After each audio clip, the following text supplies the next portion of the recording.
2022. Baik, mohon izin Pak Mujib. Terima kasih atas waktunya. Saya mulai Pak Mujib. Bismillahirrahmanirrahim. Assalamualaikum warahmatullahi wabarakatuh. Waalaikumsalam. Alhamdulillah. Alhamdulillah nama dua nasta'inuhu wa nasta'fir wa na'udzubillahi min syururi anfusina wa min sayyiati a'malina. May yahdihillahu fala mudhillalah wa la yudhlil fala hadiyalah. Amma ba'du. Yang terhormat Bapak Muji Santosa selaku Direktur MSTC beserta jajarannya, yang terhormat Bapak Muhammad Taufik Rohman selaku moderator pada siang hari ini, yang kami hormati dan kami banggakan seluruh peserta webinar. Terima kasih atas kehadirannya. Pertama, marilah kita panjatkan puji syukur kehadirat Allah Subhanahu wa taala yang telah memberikan kita kesempatan, kenikmatan dan kesehatan kepada kita semua sehingga kita dapat berkumpul pada siang hari ini dalam acara webinar kontrak pengadaan barang dan jasa pemerintah. Selawat serta salam selalu tercurah limpahkan ke junjungan Nabi besar kita, Nabi Muhammad SAW, yang tentunya kita harapkan syafaatnya nanti di yaumil akhir. Amin ya robbal alamin. Bapak Ibu yang kami hormati, perkenalkan nama saya Aditya Gamukti. Saya saat ini merupakan salah satu JF di Dinas Pekerjaan Umum dan Penataan Ruang Pemerintah Kabupaten Serang, Provinsi Banten, yang akan memandu jalannya acara pada siang hari ini. Pada siang hari ini nanti kita akan dibagi menjadi dua sesi, Bapak Ibu sekalian. Yang pertama adalah sesi penyampaian materi, nanti akan disampaikan oleh narasumber selama kurang lebih 45 menit. Kemudian nanti dilanjutkan sesi yang kedua, yaitu sesi diskusi dan sesi tanya jawab yang akan berlangsung selama 45 menit. Bu Dewi sepertinya bocor ya? Oh ya. Oke. Kemudian nanti diakhiri oleh Pak Muji Santosa selaku Direktur MSTC sebagai closing statement ya.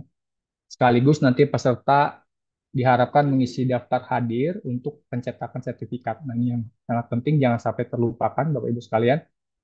Nanti bagi peserta yang ingin bertanya, nanti silakan klik tombol raise hand, atau mungkin ketika nanti pada saat sesi pertama sudah muncul pertanyaan, bisa juga diketik di kolom chat Bapak Ibu, nanti kami bacakan dengan menyebutkan nama dan asal instansi Bapak Ibu sekalian. Nah, Bapak Ibu yang kami hormati, untuk mempersingkat waktu, marilah kita buka acara ini dengan bersama-sama membacakan lafaz basmalah. Bismillahirrahmanirrahim. Semoga acara pada siang hari ini berjalan dengan lancar. Selanjutnya kita akan masuk ke sesi pertama, yaitu sesi penyampaian materi oleh narasumber Bapak Taufik Rohman. Beliau saat ini bekerja di LKPP. Baik, untuk mempersingkat waktu kepada Bapak Muhammad Taufik Rohman, waktu dan layar kami persilahkan. Ya, terima kasih Bapak Moderator, Pak Adit. Assalamualaikum warahmatullahi wabarakatuh. Selamat siang Bapak Ibu sekalian. Izin mungkin memperkenalkan diri kembali. Nama saya Muhammad Taufik Rahman, biasa dipanggil Taufik. Saat ini saya berada di Direktorat Sistem Pengadaan Digital LKPP Bapak Ibu, di mana saya juga ikut apa ya, ikut dalam mengembangkan aplikasi Sikap dan SPSE begitu ya Bapak Ibu. Ya, mungkin pada siang hari ini saya akan mencoba menjelaskan terkait dengan materi e-kontrak ya.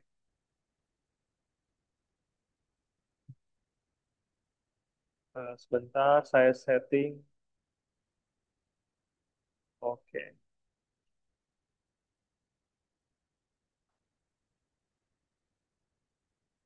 Ya, sebagaimana yang kita ketahui Bapak Ibu ya, pada ketentuan terbaru gitu ya di Perpres nomor 46 tahun 2025 tentang perubahan kedua atas peraturan Presiden nomor 16 tahun 2015 tentang pengadaan barang jasa pemerintah, pada pasal 11 ayat 1 huruf I gitu ya.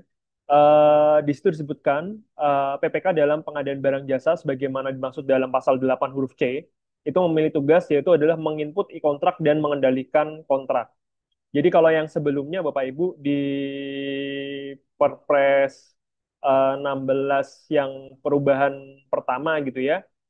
Itu disebutkannya adalah tugas dari PPK belum secara secara eksplisit gitu ya Bapak Ibu ya untuk apa ya untuk menyebutkan tugas PPK adalah mengikuti kontrak. Namun sebenarnya tanpa disebutkan pun juga sebenarnya PPK mempunyai tugas juga untuk menginputkan kontrak Bapak Ibu. Jadi PPK ketika dia mempunyai paket pengadaan, kemudian dilakukan proses pemilihannya oleh Pokja, tugas PPK tidak selesai di situ saja Bapak Ibu di aplikasi SPSE-nya. Jadi tugas PPK setelah proses pemilihan paketnya sudah selesai, sudah dilakukan penetapan pemenang, maka PPK dalam membuat SPPJ sampai ke bagian ke penilaian kinerja penyedia, PPK harus diwajibkan untuk menginputkan e-kontrak gitu ya. Itu sebelumnya belum tertulis secara eksplisitnya gitu ya. Namun dalam Perpres 46 tahun 2025 sekarang sudah tertulis Bapak Ibu. Jadi sudah tertulis bahwa tugas dalam PPK diantaranya adalah menginginkan e-kontrak dan mengendalikan kontrak selain juga melakukan penilaian penyedia begitu. Jadi secara ketentuannya sekarang sudah tertulis ya Bapak Ibu. Nah, di sini adalah proses pelaksanaan pemilihan pada SPSE gitu ya. Jadi proses pemilihan pelaksanaan pada SPSE itu ada pengadaan langsung, penunjukan langsung, tender cepat, tender swakelola, dan pengadaan dalam kondisi darurat gitu ya, termasuk e-purchasing di e-katalog begitu ya. Nah, proses pemilihan yang ada di SPSE ini pada aplikasi itu terbagi menjadi dua Bapak Ibu. Jadi aplikasi yang proses pemilihannya dilakukan secara transaksional dan yang proses pemilihannya dilakukan secara offline gitu ya.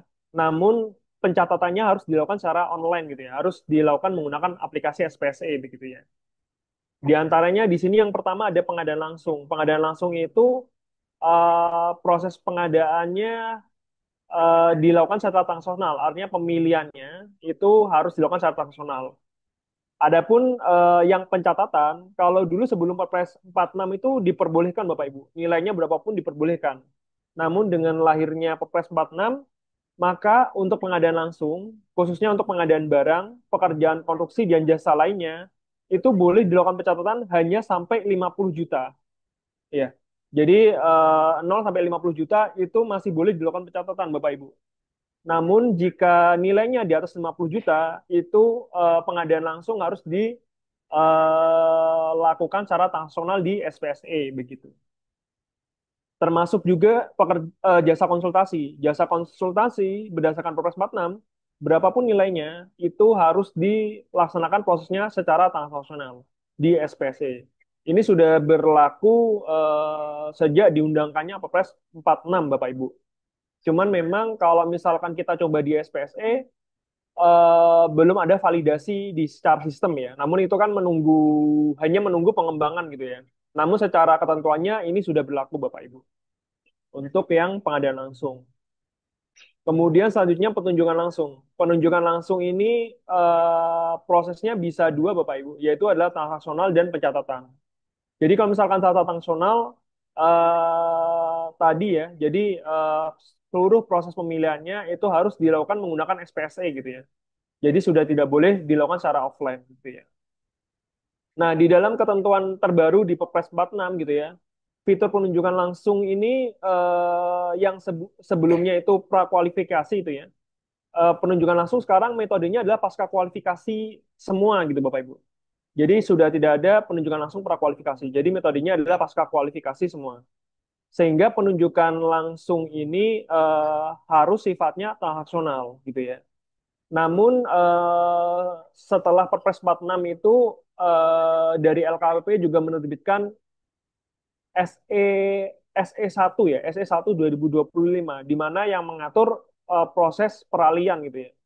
Jadi di mana ketika aplikasinya belum ada gitu ya, belum tersedia gitu ya, ataupun terdapat peraturan Perpres 46 yang masih membutuhkan peraturan penjelasan di peraturan lembaganya, hal itu masih bisa tidak untuk tidak dilakukan secara sistem gitu ya. Contohnya penunjukan langsung. Penunjukan langsung ini wajib sifatnya transaksional atau masih boleh dilakukan pencatatan apabila sistemnya belum tersedia gitu ya. Nah, update-nya saat ini fitur penunjukan langsung yang metode pasca kualifikasi di SPSC saat ini belum tersedia Bapak Ibu ya. Jadi berdasarkan SC1 penunjukan langsung masih boleh menggunakan pencatatan begitu ya. Termasuk paket-paket yang memang berjalan sebelum terbitnya Perpres 46 gitu ya. Jadi untuk paket-paket pengadaan langsung dan penunjukan langsung sebelum terbitnya Perpres 46 itu dilakukan secara manual atau secara offline, nah itu masih boleh dilakukan pencatatan gitu ya. Jadi sebelum terbitnya Perpres 46, apabila ada paket pengadaan langsung atau penunjukan langsung yang memang sudah dilakukan terlebih dahulu menggunakan manual, jadi sebelum diundangkannya Perpres, nah itu masih boleh untuk dilakukan pencatatan di aplikasi SPC begitu. Selanjutnya untuk tender cepat, tender, nah ini transaksional Bapak Ibu, jadi sifatnya wajib, jadi tidak boleh ada tender cepat atau tender yang tidak menggunakan aplikasi SPC. Kemudian untuk soal kelola dan pengadaan dalam kondisi darurat, ini masih diperbolehkan menggunakan pencatatan. Maksudnya transaksional di sini adalah proses pemilihan penyedia real time sesuai tahapan pada aplikasi. Sedangkan pencatatan di sini saya jelaskan kembali hanya hasil pemilihan penyedia atau pelaksanaan soal kelola dan realisasi yang diinput dalam aplikasi. Jadi kalau misalkan pencatatan itu berarti proses pemilihannya sudah selesai. Jadi pencatatannya tinggal dicatatkan di aplikasi. Nah, apa kaitannya ini dengan fitur e-kontrak? Kaitannya adalah fitur e-kontrak itu dapat dilakukan untuk pengadaan yang dilaksanakan secara transaksional gitu ya. Jadi kenapa tadi saya jelaskan perbedaan antara transaksional dan pencatatan? Karena fitur e-kontrak itu hanya dapat dilaksanakan untuk paket-paket yang transaksional saja. Sedangkan yang pencatatan itu tidak perlu diinputkan di kontraknya ya. Tapi ada proses realisasi sendiri pencatatan gitu ya. Tapi itu tidak kami sebut sebagai fitur kontrak. Jadi kalau misalkan yang kami sebut fitur kontrak itu berarti sampai ke bagian penilaian penyedianya. Gitu. Jadi untuk saat ini fitur kontrak dapat dilakukan gitu ya untuk yang pengadaannya transaksional begitu. Nah, sebelum nanti saya masuk penjelasan teknis di aplikasinya, Bapak Ibu ya. Jadi fitur e-kontrak ini sangat penting, Bapak Ibu, karena fitur e-kontrak ini itu juga yang akan menentukan kepenilaian penyedia sebagaimana yang saya bahas di apa bulan lalu gitu ya, terkait dengan penilaian penyedia gitu ya. Nah, fitur e-kontrak ini juga kaitannya dengan penilaian penyedia. Di dalam e-kontrak itu akan ada paket yang selesai maupun paket yang putus kontrak prestasi. Nah, paket one prestasi ini itu yang dapat diusulkan untuk ke daftar hitam gitu ya. Daftar hitam ini juga ada update juga di Perpres 46 gitu ya. Daftar bahwa ada di daftar hitam di pasal 78-nya itu menyebutkan yang bisa dilakukan blacklist itu tidak hanya pada di perusahaannya saja gitu ya. Apabila ini badan usaha. Jadi yang dapat blacklist itu juga termasuk pengurusnya gitu ya. Jadi termasuk orang-orangnya yang uh, terlibat dalam uh, proses pengadaan barang jasa pada suatu badan usaha. Nah itu juga di dalam pasal 78 juga dijelaskan gitu ya. Maka ini sumbernya tuh di kontrak gitu ya. Jadi makanya kontrak ini sangat penting gitu ya. Sehingga nantinya paket Bapak Ibu sekalian itu ya bisa ketahuan gitu ya apabila memang nanti one prestasi juga bisa nanti mengarahkan ke blacklist gitu ya.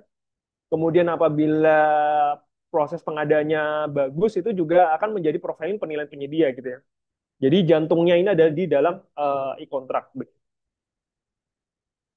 Mungkin saya lanjut ke selanjutnya gitu ya. Bagaimana fitur e-kontrak gitu ya Bapak Ibu. Mungkin saya jelaskan secara singkat ya Bapak Ibu ya. Mungkin Bapak Ibu sudah mengetahui ya fitur e-kontrak ini ya. Namun nanti saya akan coba jelaskan per menu-menunya gitu ya, untuk lebih Bapak Ibu melihat detail secara jelas gitu ya. Jadi di mana e-kontrak ini dapat dilihat Bapak Ibu? Jadi e-kontrak ini yang menginputkan adalah PPK. Untuk melihat kontrak ini, Bapak Ibu PPK bisa login gitu ya ke SPSE, pilih non penyedia, kemudian masukkan password dan klik login gitu ya. Nah, untuk tampilan yang Bapak Ibu sudah melakukan pemusatan domain gitu ya, kemarin kan ada lima, lima, lima instansi gitu kalau nggak salah ya, lima domain gitu ya, yang dalam prototipe sudah dilakukan pemusatan gitu ya. Jadi kalau misalkan seperti termasuk SPSC nasional gitu ya, jadi Bapak Ibu yang sebelumnya menumpang ke SPSC nasional, mungkin halaman SPSC-nya sudah tidak seperti ini Bapak Ibu. Jadi nuansanya sudah tidak merah, kuning, biru lagi gitu ya. Jadi nuansanya sudah berubah menjadi merah putih gitu ya. Nah, mungkin nanti Bapak Ibu kalau pengen tahu gitu ya, setelah pemusatan domain seperti apa sih halamannya, mungkin Bapak Ibu bisa buka nih di SPSC nasional gitu ya. Itu halamannya sudah berubah. Selanjutnya setelah Bapak Ibu login, nah setelah Bapak Ibu login, tadi kan saya jelaskan bahwa fitur e-kontrak ini sangat penting Bapak Ibu ya. Nah, karena fitur e-kontrak sangat penting, penting gitu ya, bagaimana peran peran LKPP gitu ya dalam dalam mengembangkan aplikasi SPSE untuk mendorong gitu ya, untuk mengenforcement secara sistem agar para PPK ini rajin gitu ya menginput e-kontrak gitu ya. Nah, kami di LKPP dalam membuat enforcement sistemnya itu kami sudah apa ya, sudah apa ya, sudah melakukan validasi gitu ya.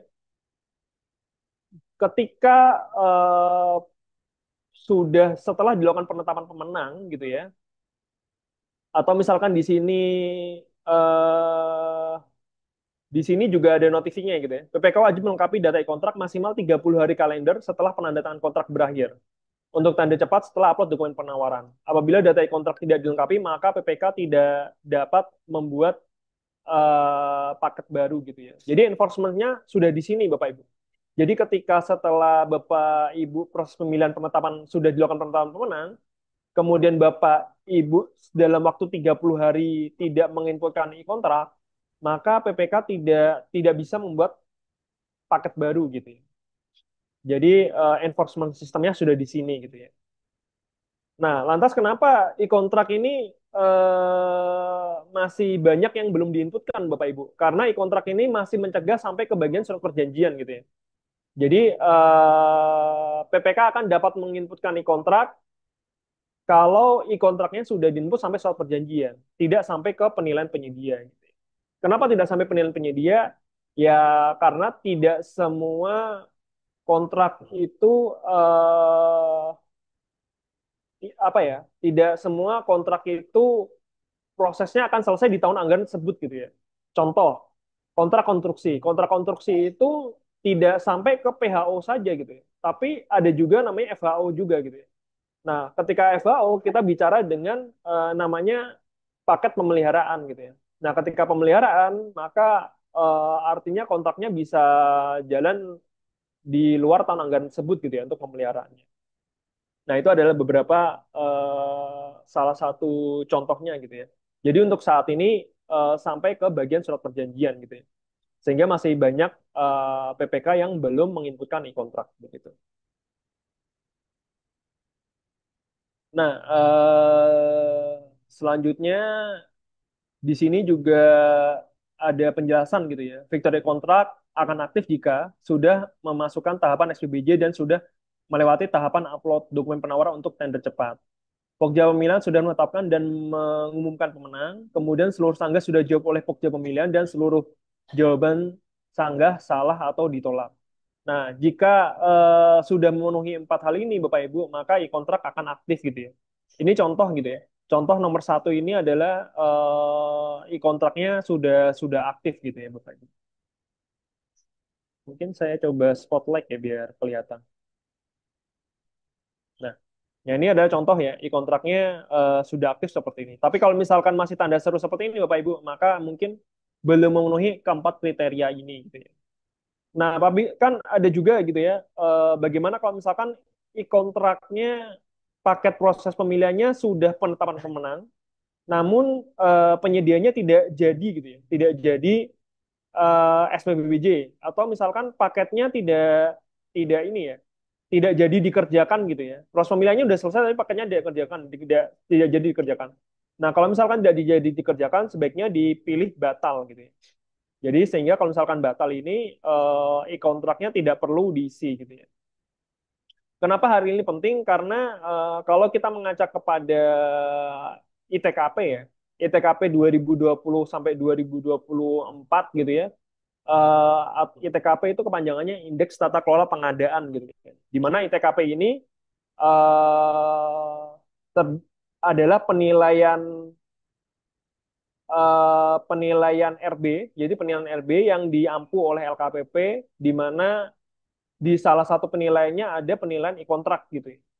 Jadi kalau misalkan eh, kenapa mungkin beberapa KLPD penilaian e-kontraknya tidak sempurna gitu ya. Nah, ini harusnya dilakukan pembatalan kalau memang e-kontraknya tidak tidak jadi terlaksana gitu ya kontraknya. Nah, ini adalah salah satu tips ya, agar di ITKP itu nilai e-kontraknya baik gitu ya. Bisa dari sini. Selanjutnya, jadi kalau misalkan ini aktif, Bapak Ibu bisa klik gitu ya bagian e-kontraknya. Kemudian di sini yang akan Bapak Ibu isi itu ada SPBJ gitu ya, ada surat perjanjian, ada SSKK, ada SPMK atau SPP, ada bagian pembayaran, dan ada status dan ada penilaian gitu ya. Nah, ini yang nanti Bapak Ibu perlu isikan. Jadi tampilannya e-kontrak ini sama seperti Bapak Ibu melaksanakan proses di lapangan gitu ya. Jadi Bapak Ibu kalau misalkan proses pemilihannya sudah selesai kan Bapak Ibu pasti akan membuat SPBJ gitu ya, ada bikin surat perjanjian gitu ya. Jadi apa Bu yang Bapak Ibu sudah lakukan itu Bapak Ibu tinggal catatkan saja gitu ya, tinggal di-upload gitu ya di dalam e-kontrak gitu. Jadi sebenarnya mudah Bapak Ibu ya. Jadi tinggal apa yang sudah Bapak Ibu lakukan secara di lapangan itu tinggal didokumentasikan secara sistem. Selanjutnya, Bapak Ibu di sini klik tambah saja SPBJ-nya. Kemudian di sini Bapak Ibu bisa klik untuk melihat rincian harga penawaran. Ini datanya kami langsung ambil dari proses pemilihan ya. Jadi dari penetapan pemenang itu data harga penawarannya diambil. Kemudian klik untuk melihat detail anggaran, kemudian isi bagian form SPBJ-nya. Nah, diisi ini adalah pihak pertama PPK-nya gitu ya. Bagaimana jika PPK-nya di pertengahan gitu ya, itu berganti gitu ya. Jadi kalau misalkan di setelah proses pemilihan PPK-nya berganti, itu PPK-nya silahkan dirubah dulu Bapak Ibu. Jadi PPK-nya siapa yang melakukan perubahan? Yang melakukan perubahan PPK itu bisa oleh Pokja untuk tender. Jadi justru malah yang mengganti PPK adalah Pokja Bapak Ibu. Kemudian atau diganti oleh PP kalau misalkan dia di paket non tender gitu. Kemudian di sini Bapak Ibu bisa klik, ini akan otomatis terklik Bapak Ibu berdasarkan pemenang hasil evaluasi gitu ya. Namun bagaimana jika pemenang hasil evaluasi tidak jadi berkontrak gitu ya. Jadi tidak jadi berkontrak karena memang mundur atau segala macam hal gitu ya. Bapak Ibu bisa ganti ke pemenang cadangan. Jadi di sini Bapak Ibu bisa melihat list untuk melihat pemenang cadangan berikutnya. Nah, jadi ini bisa diganti. Kemudian diisikan jaminan pelaksanaan masih mengacu kepada Perpres 12 2021 pasal 33 karena saat ini masih dalam penyusunan ya Bapak Ibu ya. Untuk Perpres 12 2021 sebagai penyesuaian dari Perpres 46 gitu. Kemudian di sini masa berlaku jaminan pelaksanaan diisi, kemudian isikan tambahan tembusan jika ada. Selanjutnya Bapak Ibu bisa upload dokumen berita acara, kemudian Bapak Ibu bisa klik simpan gitu ya. Jadi sampai sini SPBJ-nya sudah terisi gitu ya. Nah, nanti jika sudah tersimpan akan muncul notif gitu ya. Jadi pastikan ada bagian hijau di sini gitu ya. Notifikasi SPBJ berhasil disimpan. Kemudian kalau misalkan Bapak Ibu mau ngirim undangan ke pemenang juga bisa gitu ya. Misalkan ternyata penyedianya tadi jatuh ke penyedia cadangan kedua gitu ya. Nah, itu penyedianya biar tahu gitu ya. eh, Bapak Ibu bisa klik kirim undangan ke pemenang gitu. Nanti akan masuk ke notifnya penyedia. Nah, ini untuk membuat undangan kontraknya ya. Ada bagian waktu, tempat, mekanisme. Jadi apa yang ada di sini ini sesuai yang ada di MDP Perpres 12 2021 Bapak Ibu. Gitu ya. Jadi kalau misalkan Bapak Ibu mengikuti yang ada di sini, ya sudah pasti akan sesuai dengan peraturan yang berlaku di LKP di Perpres 12 tahun 2021. Nah, ini nanti akan tampilannya ya. Hasil cetak undangan kontraknya akan jadi seperti ini. Ini sudah langsung tergenerate by system. Jadi Oh, kalau pakai e-kontrak di SPC Bapak Ibu, jadi Bapak Ibu tidak perlu ngedraft dari awal gitu ya. Jadi Bapak Ibu sudah bisa menggunakan apa yang ada di dalam SPC gitu ya. Jadi tidak perlu ngedraft lagi dari dari awal secara manual gitu. Nah, namun di sini di e-kontrak sayangnya untuk tanda tangan itu masih dilakukan secara manual Bapak Ibu. Jadi tanda tangannya masih dilakukan di luar sistem, belum seperti katalog versi 6. Jadi kalau katalog versi 6 memang tanda tangannya sudah gitu ya, sudah by system gitu ya. Tapi kalau misalkan di SPC masih belum. Nah, saat ini LKP juga masih dalam proses gitu ya Bapak Ibu untuk pengembangan hal ini gitu ya agar nanti tanda tangannya bisa sama seperti katalog versi 6 gitu ya. Tentunya perlu ada integrasi gitu ya antara SPC dengan akun Inaproc gitu ya. Akun Inaproc tuh yang memang mempunyai tanda tangan digitalnya sudah tersimpan gitu ya. Nah, itu nanti bisa gitu ya.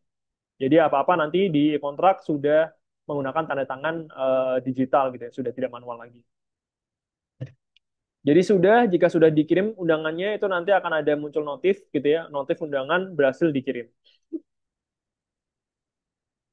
Selanjutnya ini akan otomatis terisi Bapak Ibu. Jadi tanggal SPBJ, nama penyedia, kemudian harga kontrak ini otomatis akan terisi gitu Bapak Ibu.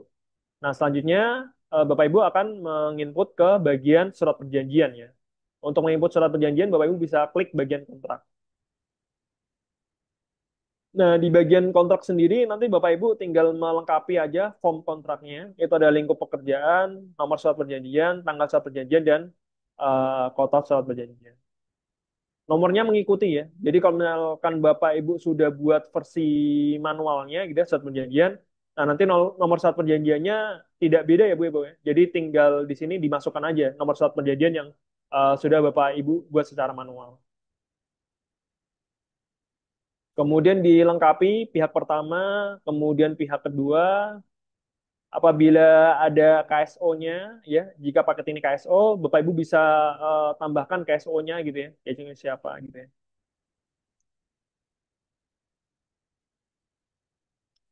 Kemudian di sini Bapak Ibu kalau nilai kontraknya berubah gitu ya, jadi misalkan ada negosiasi gitu ya, atau mungkin nanti saya akan jelaskan di fitur addendum juga Bapak Ibu ya. Jadi di kontrak juga ada fitur addendum. Nah, nanti kalau misalkan fitur addendum itu biasanya nanti nilai kontrak yang berubah gitu ya. Kalau memang addendum kontraknya adalah perubahan nilai. Nah, ini bisa dirubah gitu ya, nilai kontraknya. Kemudian di sini juga ada penginputan PDN dan UMK. Nah, penginputan PDN dan UMK ini sangat penting Bapak Ibu. Jadi kalau misalkan Bapak Ibu lihat gitu ya di LKPP itu punya namanya data big box kalau dulu ya. Namun sekarang nama data big box ini sudah di rebranding ulang menjadi datanya namanya adalah dashboard PDN gitu ya. Tapi sebenarnya dashboard PDN sama big box ini sama Bapak Ibu ya. Cuman namanya di branding ulang gitu ya. Namanya sudah berganti menjadi nama dashboard PDN. Nah, jadi kalau misalkan di dashboard PDN Bapak Ibu bisa melihat gitu ya per instansi atau capaian nasional terhadap nilai PDN itu ada berapa, nilai UMK itu ada berapa. Nah, nanti kalau misalkan Bapak Ibu ingin melihat gitu ya di instansinya penggunaan nilai PDN-nya sudah berapa, itu juga bisa dicek di dashboard PDN LKPP. Silakan dicari aja. Nah, PDN-nya itu dapat dari mana? Dari e-kontrak Bapak Ibu. Makanya kalau misalkan e-kontraknya tidak diisi, ya nilai PDN-nya bisa berkurang Bapak Ibu. Jadi itulah pentingnya e-kontrak itu diisi gitu ya, agar Bapak Ibu bisa mendokumentasikan nilai PDN dan nilai UMK. Kemudian ada jenis kontrak, informasi lainnya. Kemudian ini dokumen surat perjanjiannya bisa diupload juga Bapak Ibu. Jika sudah, klik simpan, nanti akan muncul notifikasi surat perjanjian berhasil disimpan.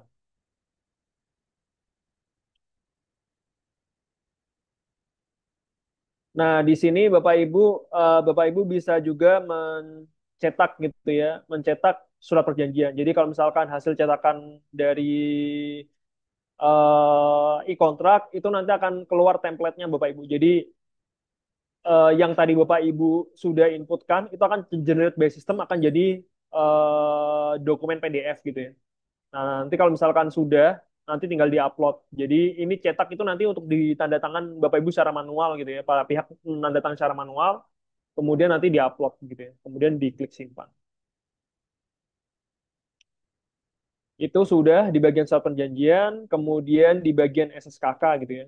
Di bagian SKK, di situ tinggal upload juga Bapak Ibu. Jadi upload saja file SKK-nya, kemudian pilih cara pembayaran dan klik simpan. Kemudian setelah SKK ini ada SPMK atau SPP ya Bapak Ibu ya. SPMK itu adalah surat perintah mulai kerja dan SPP surat perintah pengiriman gitu ya. Jika pengadaan barang, maka PPK akan mengisikan surat perintah pengiriman.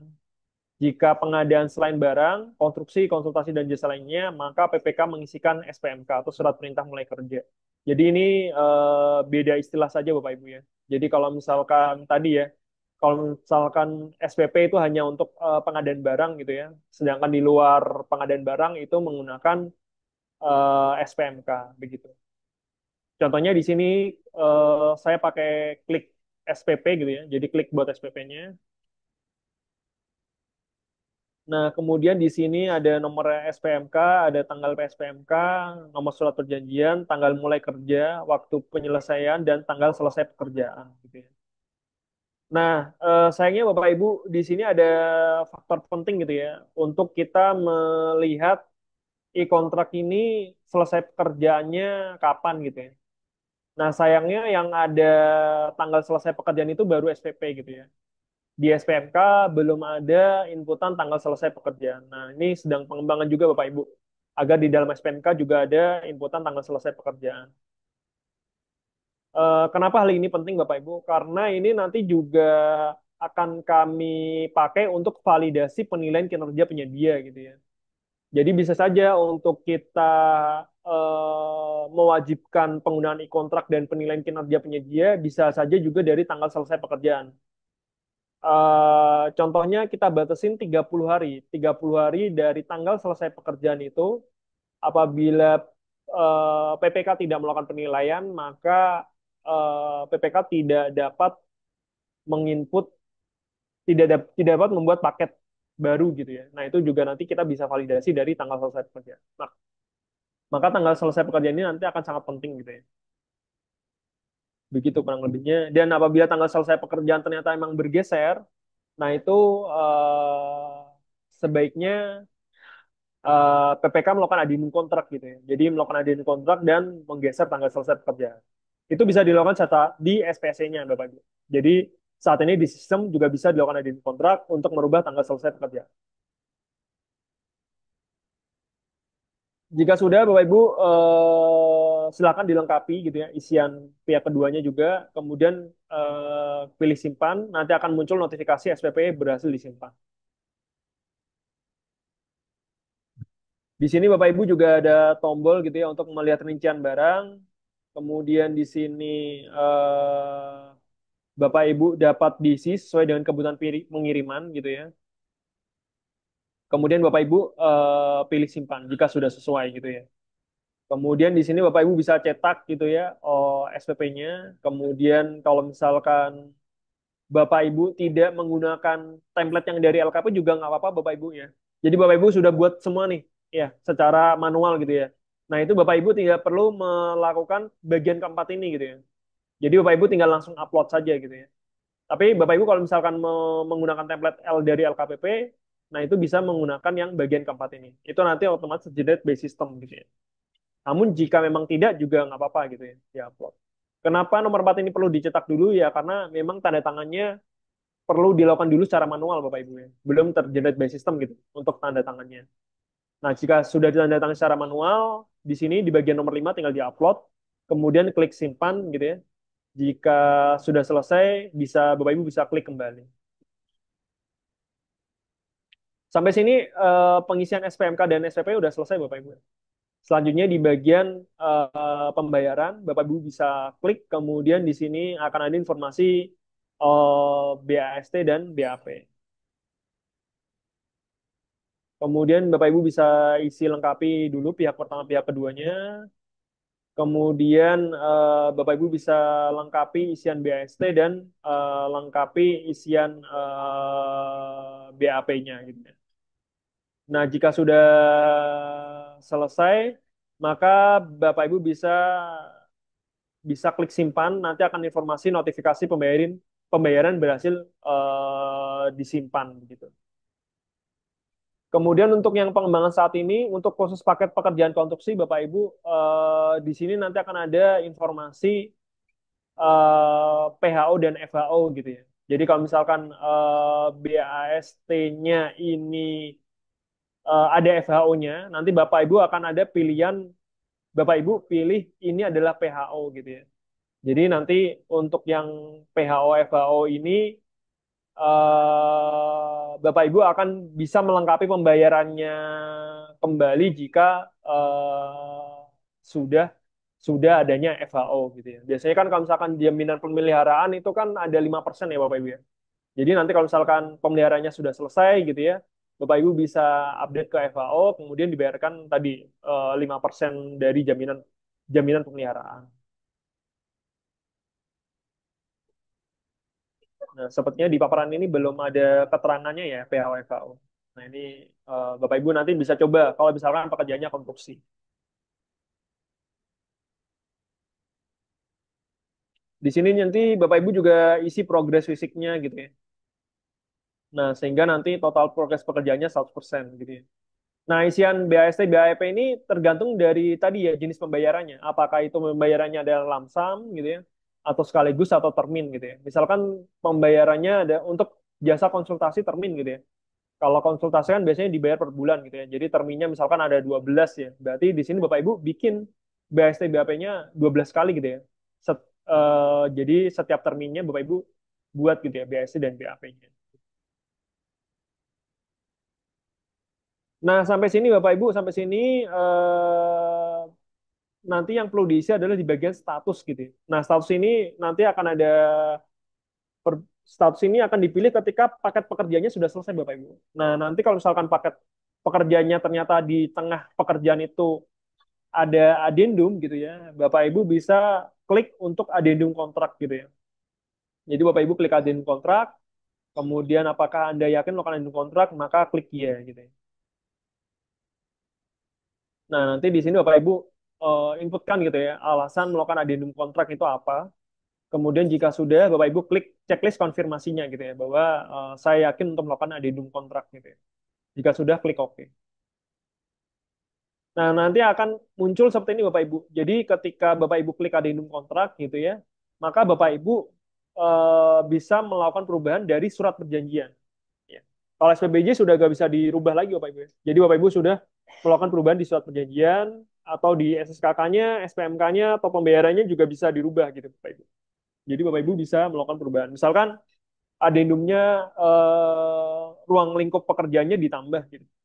Karena ada anggaran tambahan gitu ya. Sepanjang sesuai dengan peraturan ya Bapak Ibu ya. Jadi paket pekerjaan itu cuman bisa bertambah sampai 10% kalau kurang kalau nggak salah gitu ya.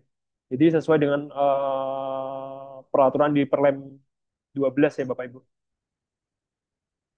Nah, jika e-kontraknya untuk addendum ini bisa bisa lebih dari sekali Bapak Ibu ya. Jadi bisa ini akan bisa lanjut ke addendum lagi gitu ya. Jadi bisa yang kedua, ketiga, keempat, kelima sampai seterusnya itu bisa dilakukan addendum. Nah, jika sudah selesai semua, Bapak Ibu bisa klik ke bagian status. Nah, ketika Bapak Ibu klik status, maka akan muncul tiga informasi, tiga pilihan ya. Jadi status kontraknya selesai. Jadi selesai itu ya jika memang pekerjaannya sudah selesai, selesai gitu ya. Nah, tetapi kalau misalkan pemutusan kontrak ini, kalau misalkan penyedianya ada aduan prestasi gitu ya. Jadi pekerjaannya tidak selesai, berakhir dengan putus kontrak. Nah ini ada aduan prestasi.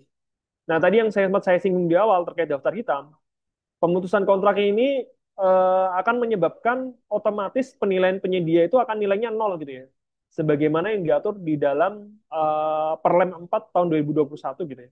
Jadi kalau misalkan terjadi pemutusan kontrak karena sudah pasti bukan prestasi gitu ya, maka nilainya nol gitu. Beda dengan penghentian kontrak.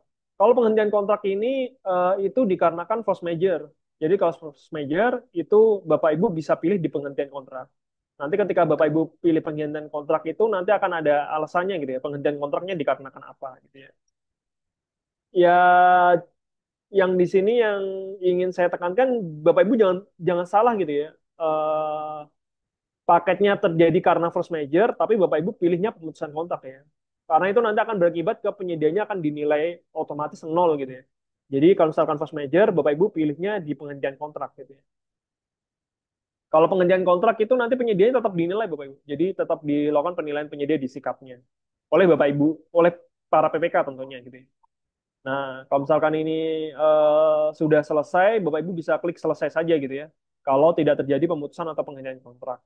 Jika sudah, Bapak Ibu klik simpan. Nah, jika sudah sesuai dengan Perlem 4 gitu ya, tentang pembinaan pelaku usaha pengadaan barang jasa pemerintah, maka PPK memiliki tugas untuk melakukan penilaian kinerja. Ya. Tadi ya, tugasnya ada dua ya PPK ya.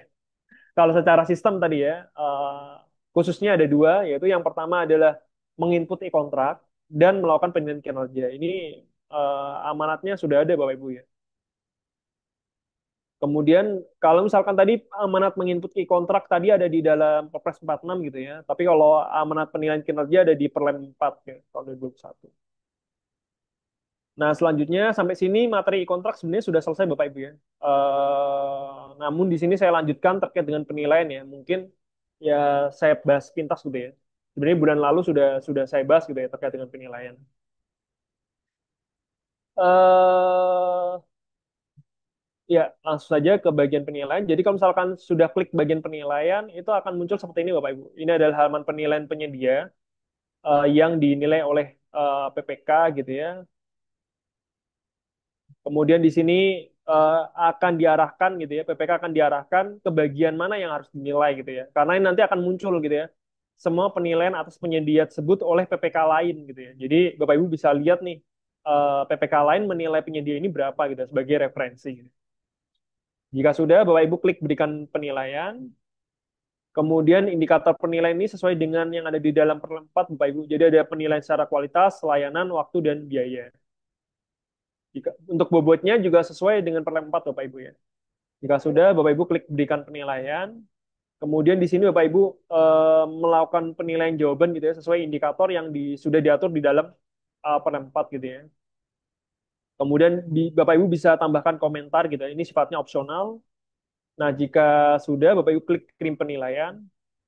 Nah, karena penilaian ini tidak bisa dirubah lagi Bapak Ibu ya. Jadi setelah Bapak Ibu melakukan penilaian itu penilaiannya nggak bisa dirubah nih Bapak Ibu. Ini menghindari dari jual beli nilai ya Bapak Ibu ya. Jadi penilaiannya itu udah bisa dirubah.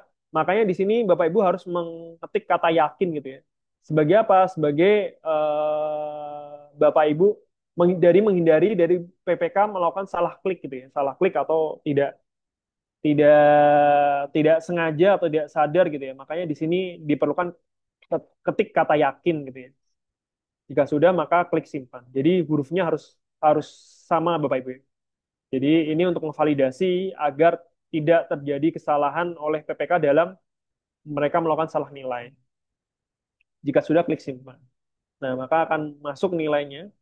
Kemudian untuk indikator yang lainnya juga sama Bapak Ibu. Bapak Ibu bisa berikan penilaian. Kemudian sama juga harus mengetik kata yakin gitu ya. Jadi masing-masing indikator itu akan dikunci per indikator gitu ya. Per indikator. Sampai sini udah nggak bisa diubah Bapak Ibu. Jadi Bapak Ibu hanya bisa melanjutkan. Makanya PPK harus teliti ya dalam melakukan penilaian gitu ya.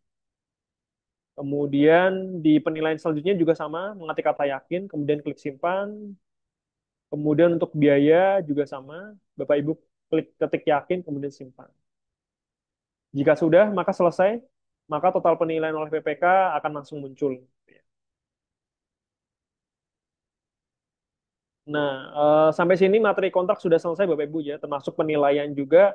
Nah, ini tadi yang saya sampaikan di awal, ketika paketnya tidak jadi berjalan gitu ya kontraknya, lebih baik Bapak Ibu klik tombol batal gitu ya, karena itu nanti mengaruhi ke penilaian ITKP ya Bapak Ibu ya. Meskipun sebenarnya saat ini kita masih menunggu juga penilaian ITKP 2025 seperti apa gitu ya. Karena SE 4 ya.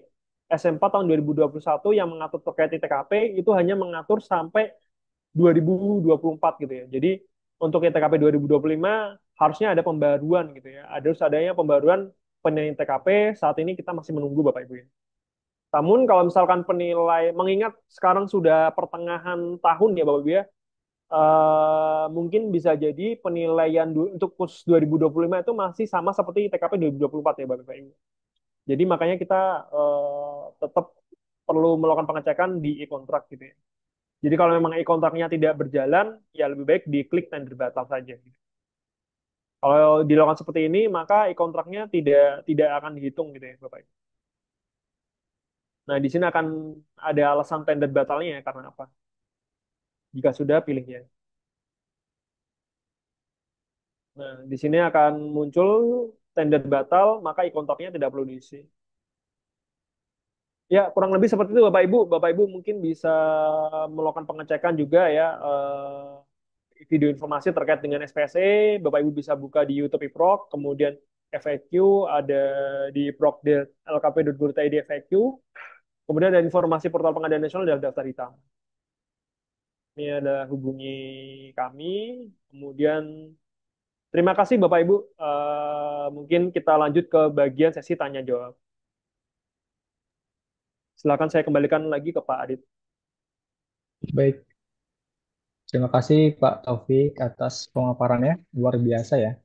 Tadi sangat lengkap sekali. Selain kontrak tadi kita juga mendengarkan bagaimana skema penilaian kinerja penyedia. Nah, memang eh, pada dasarnya Pak Taufik ya, saat ini tuh memang kebanyakan melakukan e-kontrak itu sampai hanya SPMK. Karena memang kalau tidak kita isi sampai SPMK, mereka untuk membuat pengadaan langsung lagi atau paket baru lagi itu tidak bisa. Jadi memang harus dipaksa untuk seperti itu di sistem gitu. Mungkin ke depannya ditambahin lagi tuh Pak Taufik, tadi yang tadi disampaikan itu. Jadi ketika sudah masa pelaksanaan selesai, kita wajib penilaian. Jadi ketika tidak melakukan penilaian, mereka tidak bisa lagi mengklik paket baru. Nah itu mungkin akan lebih banyak lagi yang melakukan di kontrak sampai penilaian kinerja. Atau mungkin seperti itu ya. Oke, selanjutnya kita masuk ke sesi kedua, yaitu diskusi dan tanya jawab. Silakan bagi Bapak Ibu yang ingin bertanya, silakan klik tombol raise hand. Nanti sebutkan namanya dan asal instansinya. Dipersilakan Bapak Ibu. Sambil menunggu yang raise hand, mungkin saya akan bacakan ada yang di kolom chat nih Pak Taufik. Izin bertanya dari Nurul, bagian perencanaan dan keuangan Setda Kabupaten Blitar. Dari penjelasan untuk penilaian kinerja penyedia pekerjaan konstruksi, berarti setelah P2 atau setelah masa pemeliharaan. Nah, itu yang pertama. Dan adakah batasan waktu untuk penilaian kinerja penyedia? Apakah bisa melampaui tahun anggaran? Karena selama ini penilaian dianggap setelah selesai pekerjaan atau P1 atau PHO lah bahasanya gitu. Seperti itu Pak Taufik. Jadi penilaian kinerja penyedia konstruksi apakah dinilainya pada saat masa pemeliharaan atau FHO atau pada saat PHO gitu. Apakah ada batas waktu penilaian kinerja apakah bisa melewati tahun anggaran? Silakan Pak Taufik. Ya, untuk langsung saya jawab ya Pak Adit ya. Ya, langsung aja Pak Taufik. Ya, jadi izin saat ini Bapak Ibu terkait dengan penilaian kinerja ini juga masuk ke dalam penilaian Stranas PK juga Bapak Ibu ya. Stranas PK itu adalah Stranas Pencegahan Korupsi di mana yang apa ya? Di mana hal ini yang membentuk dari KPK Bapak Ibu ya. Jadi Stranas PK itu dari KPK Nah, mungkin pemerintah daerah yang dari provinsi mungkin sudah merasakan ya Bapak Ibu ya. Jadi di 2025 ini Pemda atau kementerian lembaga, Pemdanya itu khususnya yang provinsi ya, mereka mewajibkan melaporkan penilaian penyedia gitu ya di jaga.id-nya Stranas PK gitu ya, di KPK gitu ya. Atau misalkan kalau yang dulu sebutannya MCP ya, MCP KPK gitu ya. Nah, karena hal demikian, maka penilaian penyedia bisa dilakukan di luar tahun anggarannya, Bapak Ibu. Jadi, bahkan penilaian penyedia tahun anggaran yang sebelumnya di 2024 atau bahkan 2023, itu masih bisa dilakukan penilaian kinerja penyedia gitu ya. Kenapa demikian ya? Karena penilaian penyedia ini tidak ada kata terlambat ya, Bapak Ibu ya. Jadi, akan lebih baik dilakukan agar kita bisa melihat gitu ya penyedia mana yang mempunyai profiling yang bagus gitu ya, mana penyedia yang punya profiling kurang gitu ya. Bisa dilihat dari mana? Dari penilaian penyedia. Oleh karena sebab itu, maka kami di pengembang SPSC dan Sikap itu kami tidak membatasi atau tidak memberikan deadline penilaian penyedia itu harus ditutup atau kapan gitu. Nah, adapun penilaian penyedia ini harusnya kalau paketnya tidak ada bangsa pemeliharaan, maka selesai paket itu maka harus dilakukan penilaian gitu ya. Namun kalau memang paketnya ada pemeliharaan, lebih baik dilaksanakan setelah proses pemeliharaannya selesai gitu ya. Jadi akan lebih tepat kalau penilaian penyedia dilakukan di masa FHO. Gitu. Jadi setelah FHO baru penilaian penyedia dilakukan. Gitu. Meskipun pemeliharaannya bisa sampai setahun 2 tahun, lebih baik seperti itu gitu ya. Karena tidak ada jaminan gitu ya, suatu paket pekerjaan konstruksi itu pemeliharaannya dilakukan dengan baik gitu ya. Bisa jadi proses pekerjaan konstruksinya sudah selesai, namun pemeliharaan dilakukan secara buruk gitu ya. Nah, itu bisa berpengaruh pada proses penilaian kinerja penyedia begitu ya. Gitu mungkin Pak Adit. Oke, mungkin sudah terjawab semua ya untuk Bu Nurul. Jadi memang konstruksi itu dinilainya setelah masa FAO dan boleh dinilai juga setelah tahun anggaran berikutnya ya. Bahkan belum ditutup ya sistemnya ya Pak Taufik ya, kontrak ya. Iya, tidak ditutup Pak Adit. Oke, siap. Silakan dari Bapak Ibu yang lain jika ada pertanyaan.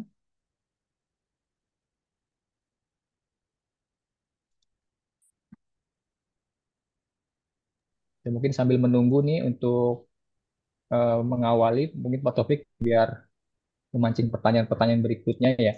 Kita kan memang diwajibkan melakukan penilaian kinerja ya di sistem.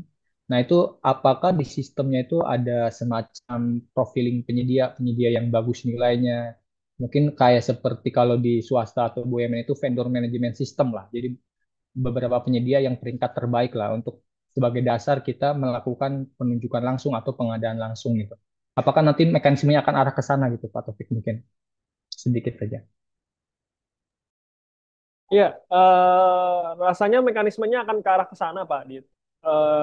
Cuman kita melihat dulu gitu ya, profiling saat ini Bapak Ibu untuk penginputan kontrak itu kurang lebih baru diinputkan baru 50% gitu ya. Itu pun didorong karena adanya penilaian ITKP gitu ya. Kemudian selanjutnya untuk penilaian penyedia saat ini ya terima kasih juga gitu ya dengan program Stranas PK ini penilaian yang awalnya 10% sekarang sudah ada 20% gitu. Jadi sudah ada 20%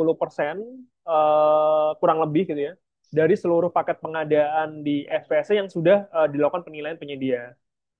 Profiling profiling penyedia yang di apa ya, yang PMS gitu ya, yang menginfokan penilaiannya itu mungkin baru bisa kita sajikan ketika memang penilaian penyedianya sudah di angka 70% atau 80% ya.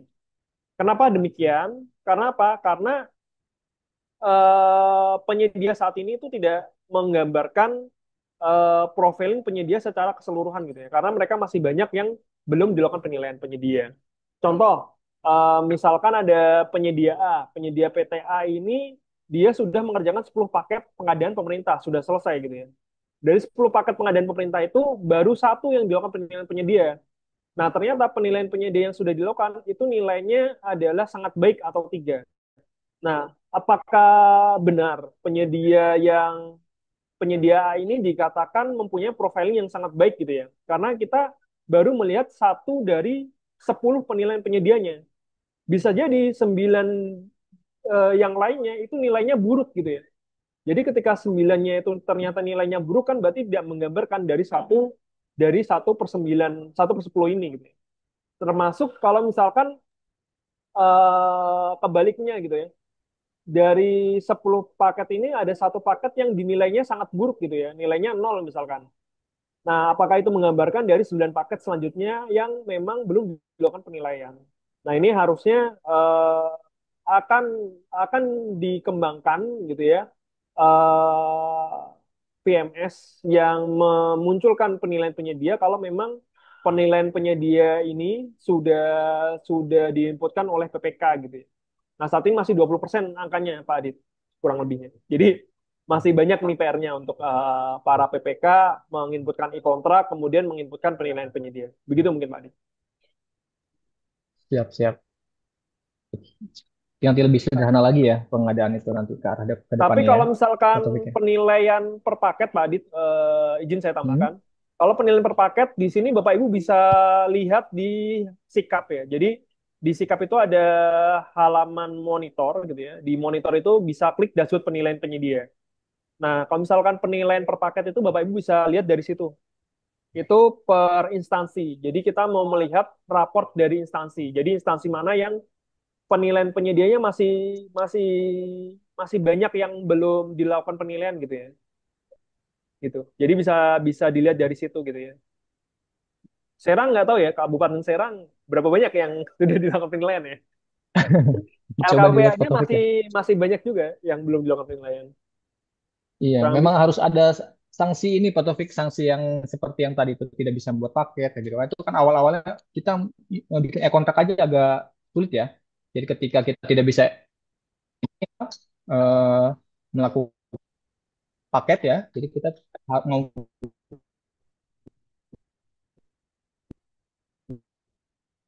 Bapak Ibu yang lain ada pertanyaan lagi? Pak Adit, saya mencoba bertanya ya. Oh ya siap, Pak Muji, silakan Pak Muji. Ya, saya masih bingung. PPK itu membuat e-kontrak dan membuat sikap atau cukup e-kontrak itu sudah di dalamnya sikap. Gimana itu sebenarnya? Silakan.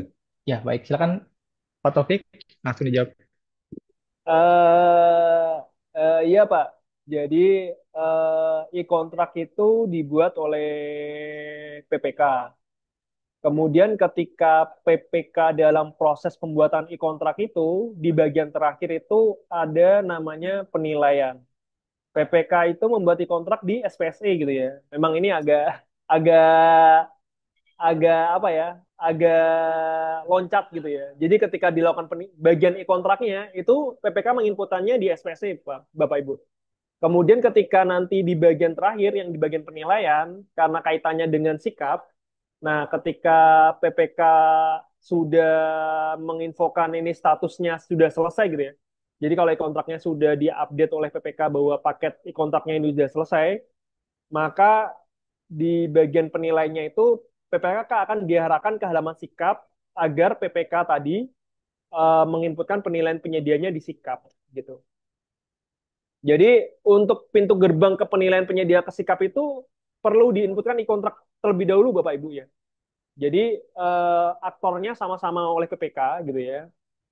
Tugasnya ada dua, e-kontrak dan penilaian. Tahapannya e-kontrak dulu baru penilaian. Jadi tahapannya adalah e-kontrak dulu di SPC, baru nanti penilaian di penyedia, di sikap. Tidak bisa kalau penilaian penyedia dulu Bapak Ibu. Jadi harus melewati e-kontrak dulu. Jadi untuk melakukan penilaian penyedia harus melewati e-kontrak dulu, baru ke bagian kedua adalah penilaian penyedia di sikap. Begitu Bapak Ibu.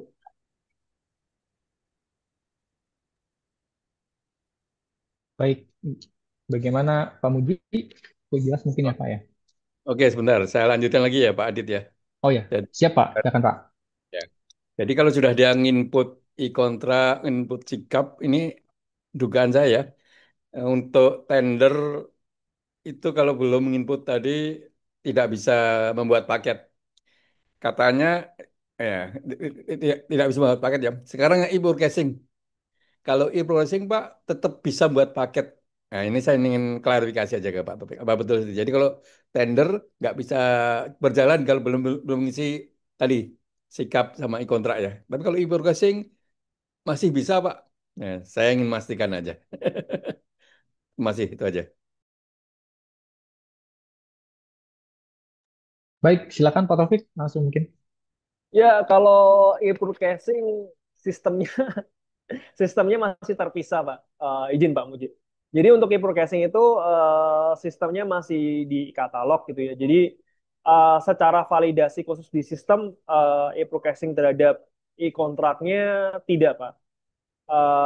Bahkan e-broadcasting itu lebih sederhana, Pak. Untuk e-kontraknya itu, ini kita bicara katalog versi 5 ya. Kalau katalog versi 6 harusnya clear ya. Karena katalog versi 6 sudah sampai ke bagian pembayaran, maka itu udah dianggap selesai lah ya prosesnya. Tapi kalau misalkan di katalog versi 5 itu kan setelah BAST gitu ya. Setelah BAST kan dia melakukan penilaian gitu ya. Jadi secara katalog versi 5 asalkan kat- ke katalognya sudah sampai ke penilaian, itu juga sudah clear ya Bapak Ibu ya. Namun ketika proses pengiriman ini di katalog, itu memang tidak ada validasi atau tidak ada enforcement by system untuk tidak bisa membuat PK, untuk membuat paket baru. Nah ini yang memang masih terpisah secara sistemnya gitu ya. Nah, pembaruannya ada di mana untuk e-processing? Pembaruannya di katalog versi 6. Kurang lebih seperti itu Pak Muji untuk yang di katalog versi 6. Namun, nah di SPS sendiri itu nantinya juga harusnya mengarah seperti katalog versi 6 jika di e-kontraknya itu sudah terintegrasi dengan pembayaran gitu ya. Jadi kalau misalkan di kita kita membayangkan gitu ya, ketika nanti e-kontraknya sudah terintegrasi pembayaran, mau nggak mau nih ya, nggak mau, PPK seluruh di Indonesia harus menginputkan e-kontrak agar apa? Agar pembayarannya itu cair gitu ya. Sehingga itu adalah enforcement yang paling paling apa ya? Ya paling efektif lah. Kalau di SPSE e-kontraknya itu sudah terhubung dengan aplikasi pembayaran di Kemenq di Sakti atau di SIPD-nya Kemendagri gitu. Begitu Pak Muji. Terima kasih. Oke, masih lanjut. Baik, terima kasih Pak Taufik dan Pak Muji. Baik, selanjutnya di sini ada yang raise hand dengan Ibu Trisna Dewi. Silakan Ibu Trisna Dewi. Selamat sore, Pak Muhammad Taufik dan juga Pak Muji. Mohon izin saya perkenalkan saya Trisna dari UKPBJ Bali di sebidang pendampingan. Pertanyaan saya ada dua sebenarnya. Yang pertama, misalnya di tender kemudian sudah berkontrak dengan 1A. Kemudian ketika berjalan di pertengahan itu apakah PPK-nya berubah, Pak? Nanti kan ada serah terima prosesnya itu eh, sudah terjadi. Nah, kemudian di penilaian kinerja kan seharusnya yang menilai itu adalah yang baru, Pak. Di mana tuh prosesnya di sistem, Pak? Kan sudah selesai nih proses pemilihan, sudah di kontrak sudah dimasukkan oleh PPK yang lama, kemudian di pertengahan gantian PPK, serah terima ke PPK yang baru sampai akhir kemudian. Nah, bagaimana penilaian kinerjanya di PPK yang baru? Bagaimana di sistem-sistemnya? Kemudian yang kedua pertanyaan saya mungkin sedikit tentang kontrak tapi di luar e-kontrak Pak, Pak Muji ini. Untuk eh, ini titipan pertanyaan dari beberapa PPK karena ada sedikit pertanyaan dari inspektorat saat pembinaan Pak. Untuk pasal gratifikasi, bagaimana kita memasukkan pasal gratifikasi di kontrak kontrak atau surat perjanjian atau SPK ini. Apakah saya dengar sih tadi ada edaran gitu dari KPK tentang hal tersebut. Kami di UKPBJ sih belum terima edarannya. Apakah daerah lain sudah terima edaran tentang pasal ini untuk dimasukkan ke kontrak? Ah, demikian pertanyaan saya. Mohon pencerahannya. Terima kasih. Baik, terima kasih Bu Trisna Dewi. Silakan Pak Taufik. Jadi ada dua pertanyaan tadi ya. Yang pertama ketika ada pergantian PPK di LPSE, bagaimana penilaian kinerjanya Pak Taufik? Sedangkan awalnya kontraknya dilakukan oleh PPK yang pertama. Terus yang kedua mengenai pasal gratifikasi ya, bagaimana mekanisme atau regulasinya perihal pencantuman di dalam kontraknya. Silakan Pak Taufik. Ya, terima kasih Bu Trisna Dewi ya. Ya, jadi kalau tadi ya, yang pertanyaan pertama, saya jawab dulu pertanyaan pertama. Tadi kalau terjadi perubahan PPK gitu ya. Jadi kalau misalkan terjadi perubahan PPK, eh, tadi juga sudah saya sempat jelaskan gitu ya. Jadi kalau terjadi perubahan PPK di paket e-tendering, kalau misalkan di paket e-tendering, maka perubahan PPK bisa dilakukan oleh pekerjanya. Nah, kalau terjadi perubahan PPK di paket non-tender, nah itu nanti bisa dilakukan perubahan oleh PP atau pejabat pengadaannya.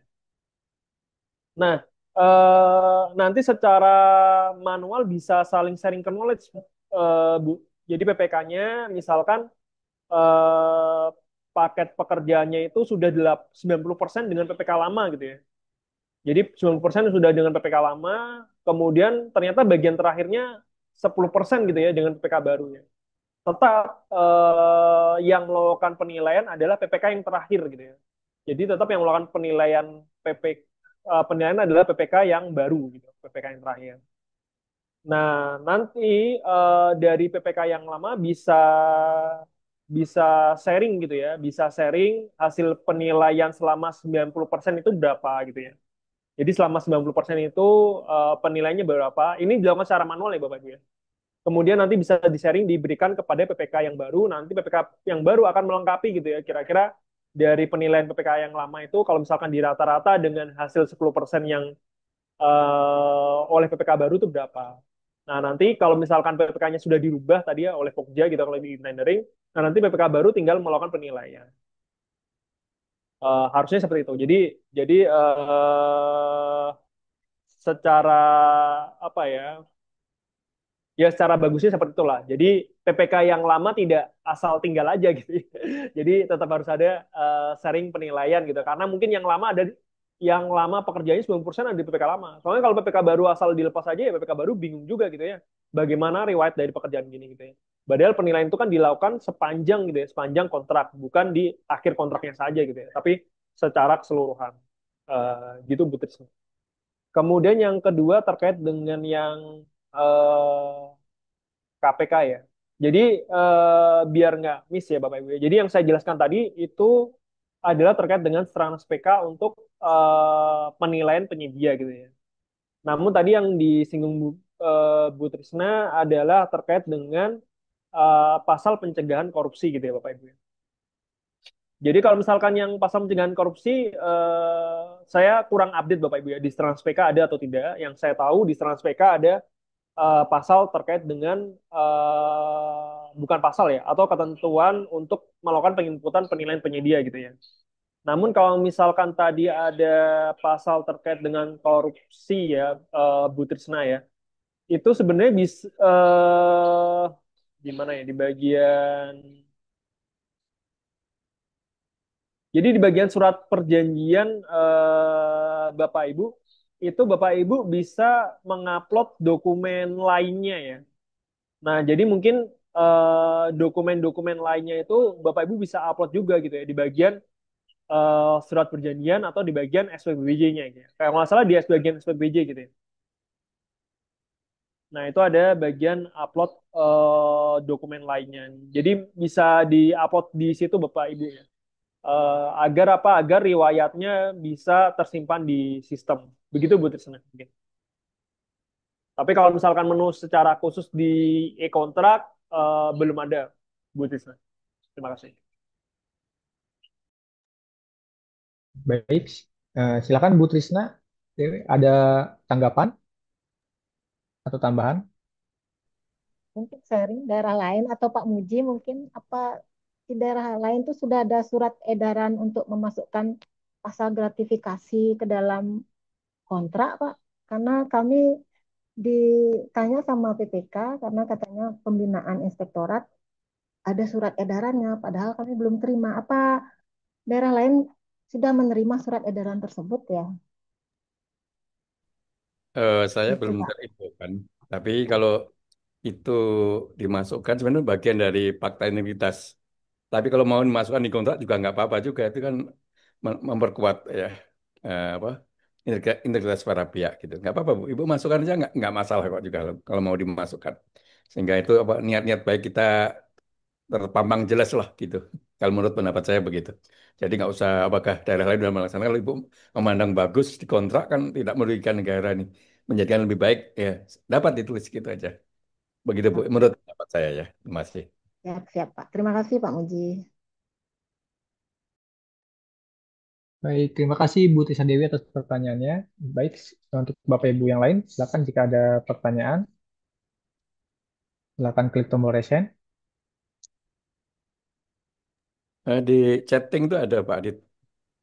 Oh ya nih, ini chattingnya ini untuk memastikan lagi nih Pak Taufik, pertanyaan yang tadi tentang FAO ya, dari siapa ini? Max Lenovo namanya. Kalau menunggu P2 berarti lama ya Pak. Jadi P2 itu maksudnya tadi Pak Taufik serah terima akhir atau FHO ya. Karena di tempat kami banyak masa pemeliharaan yang 360 hari kalender. Nah, jadi pekerjaan konstruksi yang telah PHO tidak bisa langsung dijadikan untuk memenuhi persyaratan kualifikasi. Apa begitu ya Pak? Nah, ini memastikan kembali lagi Pak Taufik dipertegas lagi. Silakan Pak Taufik. Ya,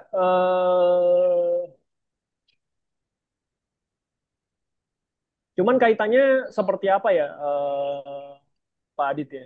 Pak Adit. Karena kan gini, untuk yang penilaian penyedia saat ini kan pemanfaatannya untuk tender cepat, itu dari rata-rata penilaian penyedia, kemudian terhadap repeat order gitu ya. Untuk konstruksi sekarang berpengaruh ya, karena repeat order sesuai di Perpres 46, repeat order terhadap bisa di barang pekerjaan konstruksi, jasa konsultan dan jasa lainnya gitu ya. Jadi rasanya nggak apa-apa kalau misalkan menunggu 360 hari gitu ya. Tapi kalau misalkan kekhawatirannya penilaian penyedia tadi ingin digunakan untuk repeat order gitu ya. Repeat order menurut saya agak jadi kurang relevan karena kita masih belum melihat gitu ya. Di satu sisi pekerjaan ini nanti pemeliharaannya seperti apa gitu ya. Kalau misalkan nanti fungsinya untuk repeat order, siapa yang menjamin pemeliharaannya sesuai dengan ketentuan gitu ya. Bisa jadi ketika penyedia melakukan pemeliharaan itu ada dewan prestasi di sana, kan bisa jadi seperti itu gitu. Jadi amannya memang lebih baik kalau memang penilaian penyedianya ditujukan untuk repeat order, lebih baik menunggu proses pemeliharaannya selesai. Begitu menurut pendapat saya gitu Pak Adit. Karena Siap, siap. Berarti menunggu ya Pak ya. iya, karena sebelumnya saya juga sempat di Direktorat Penanganan Masalah Hukum ya, bersama Pak Adit juga gitu ya, di LKPP gitu ya. Banyak juga masalah-masalah kontrak yang terjadi di masa pemeliharaan juga gitu Pak Adit. Jadi lebih baik diselesaikan dulu sampai masa pemeliharaan baru dilakukan penilaian gitu ya. Begitu Pak Adit. Siap. Baik, baik. Karena masih ada kewajiban penyedia ya sampai masa pemeliharaan. Oke, oke, selanjutnya silakan Pak atau Ibu yang tadi ada yang resen ya dengan Pak siapa tadi ya? Udah Pak turun Buyung. lagi resennya. Pak Buyung ya? Pak Buyung nggak? Pak Buyung? Oke, terima kasih Pak. Oh ya, silakan Pak Buyung.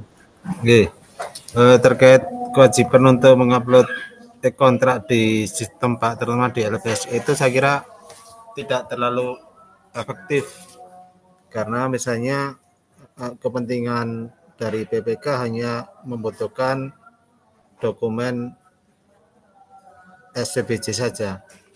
Kadang ada kelalaian atau misalnya entah kesibukan atau apa PPK untuk mengupload kontraknya sampai di tahap bayar. Ketika dulu disampaikan dari ketentuan entah itu perka atau entah itu edaran dan sebagainya terkait bahwa PPK bisa berkontrak untuk pakai selanjutnya jika belum mengupload e-kontrak itu tidak berlaku efektif. Kira-kira seperti apa, Pak? Ya, mohon izin Pak Buyung dari mana Pak Buyung? Dari Kementerian Agama, Pak. Kebetulan Dari tugas mana di Pak? dari Kementerian Agama. Oh, Kementerian Kebetulan Agama. Oke.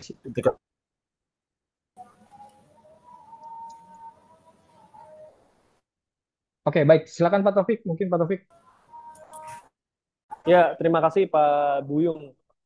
eh jadi memang Pak, untuk penginputan kontrak ini secara pengembangan di sistemnya ya Pak ya, memang punishment-nya memang agak susah. Karena enforcement by sistemnya atau punishment-nya adalah hanya membatasi PPK tidak bisa membuat paket gitu ya. Memang ada kendala-kendala seperti PPK membuat paketnya bersamaan gitu ya. Jadi PPK membuat paketnya bersamaan kemudian sehingga kemudian di tahun berikutnya gitu ya PPK-nya berganti gitu ya. Sehingga PPK yang dapat enforcement by system tidak bisa membuat paket itu memang sudah tidak mempunyai kebutuhan untuk membuat paket gitu ya. Jadi jadi itu memang emang di situ emang tidak efektif gitu ya secara enforcement by system gitu ya. Nah, makanya selain enforcement by system kita juga atur secara kebijakan gitu ya. Nah, saat ini secara kebijakannya sudah tertulis gitu ya, seperti penjelasan awal saya gitu ya. Penginputan kontrak sudah tertulis kewajibannya atau tugasnya PPK itu di Perpres 46 pasal 11 ayat 1 gitu ya. Jadi di pasal 11 ayat 1 itu sudah tersebut gitu ya, tugas PPK adalah menginputi kontrak dan mengendalikan kontrak. Jadi pasal Perpresnya sudah berbunyi gitu ya. Adapun misalkan punishment-nya gitu ya, ya tidak menutup kemungkinan karena di Perpres 46-nya sudah bunyi gitu ya. Kita tunggu saja di perubahan Perpres Perlem 12 gitu ya. Jadi bisa jadi karena pasal pasal apa ya di Perpres 46-nya sudah bunyi gitu ya. Siapa tahu nanti di aturan turunannya gitu ya, di aturan turunannya di perubahan Perlem 12 itu diatur lagi lebih lanjut gitu ya. Entah itu terkait dengan punishment ataupun yang lain gitu ya. Bisa jadi seperti itu Pak Biyung. Nah, saat ini untuk perubahan Perlem 12 masih masih diolah bersama gitu ya Pak Biyung ya. Nanti mungkin bisa menunggu dari peraturan apa pasal apa peraturan turunan di perubahan Perlem 12 tahun 2021. Begitu Pak Buyung mungkin. Oke, terima kasih Pak. Saya kira memang ada progres bagus lah dengan adanya katalog itu mungkin semacam sejajar atau linear ya, paralel dengan LPSC. Karena yang tadinya orang a priori masuk ke katalog juga ketika katalog itu tahapan selanjutnya akan mengunci ketika dokumen atau file yang diwajibkan untuk diupload itu enggak terunggah otomatis tidak bisa melanjutkan di tahapan selanjutnya di proses pemilihannya baik itu processing dan mungkin LPSC ya.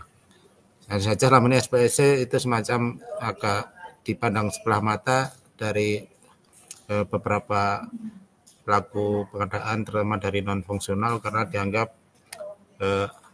bertele-tele atau terlalu ribet dan menjadi akhirnya akan dikembalikan kepada teman-teman fungsional untuk menyelesaikan secara administratif kelengkapan dokumen dalam arti pada itu ada otorisasi terkait dengan penggunaan akun user dan sebagainya. Jadi pengabaian terhadap otoritas terhadap akun user itu juga jangan menjadi semacam aturan akan seakan-akan tidak berlaku efektif atau tidak ada nilainya, nilai S-nya, nilai terkait bahwa kita harus mengatur segala ketentuan regulasi. Terima kasih Pak. Iya, makasih Pak Buyung. Jadi izin saya tambahkan juga. Jadi agar di SPC-nya sama seperti katalog Persina memang perlu perlu perlu apa ya? Perlu dukungan juga Bapak Ibu di instansi lain gitu ya terkait dengan pembayarannya gitu ya. Agar tadi SPC sama seperti katalog versi 6 yaitu terhubung juga secara integrasi pembayaran gitu ya. Nah, dukungan juga ada dari KPK Bapak Ibu ya. Jadi e-kontrak itu kan ujungnya penilaian penyedia gitu ya. Nah, saat ini penilaian penyedia masuk ke dalam penilaian Trans PK gitu ya. Dan e-kontrak itu juga didukung dengan ITKP gitu ya. Jadi rasanya sudah lumayan banyak nih Pak Buyung ya.